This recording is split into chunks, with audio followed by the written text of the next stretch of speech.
This is a copy of the grand jury indictment released by the feds. In it, it says that Sergeant Xavier Elizondo and Officer David Salgado, both with the Chicago Police Department, they were assigned to 10th District Gang Team.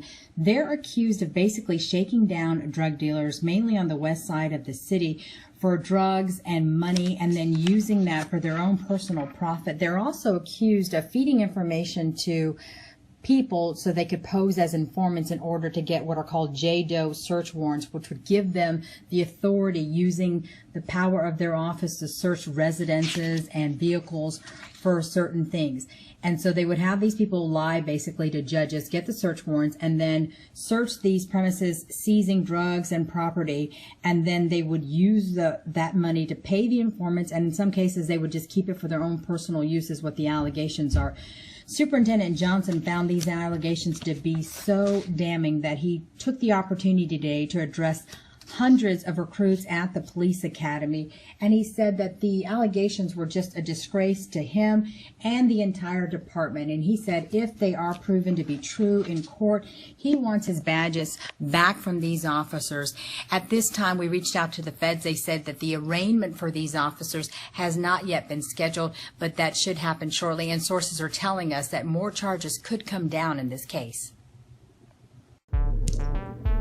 Peace. This your brother Monroe Jr. So we saw the video of the court documents of the Chicago gang unit officers who have been charged for stealing cash and drugs, and people have been talking about how crooked some of these rogue police cops are, who really don't truly care about the reformation of our communities. They're there to exploit our communities and the pain and the plight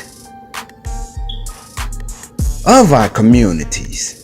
You see, so to all you white supremacists out there who love to talk about the black community like the cops never have a part to play in it, like the feds and the authorities don't never have their hands in the mixture of the madness. Here's another report at your door, on your table, in your house. You eat it. You see, because America loves to blame the clay, but it's the potter that has helped shape the black community and what it is in today.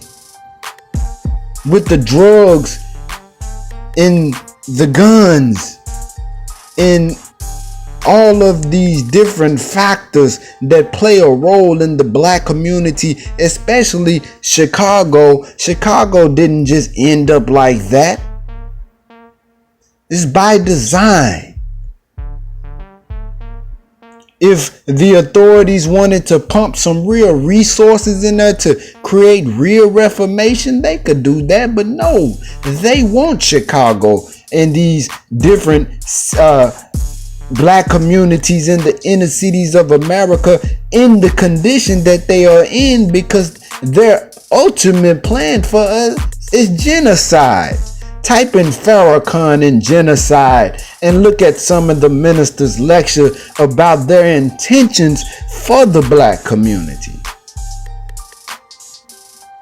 But the scripture says, as thou hast done, so shall it be done unto thee. So as you, white America, or government, as you plan the death of the children of Israel, as Pharaoh did, God will continue to whip your country with the calamities. As Minister Farrakhan has told us, God is angry with America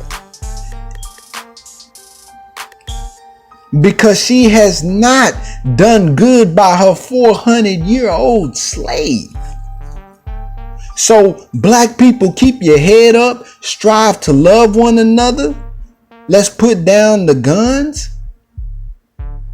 This is our day, family, but our enemy's ultimate aim and objective is to say, look at this people.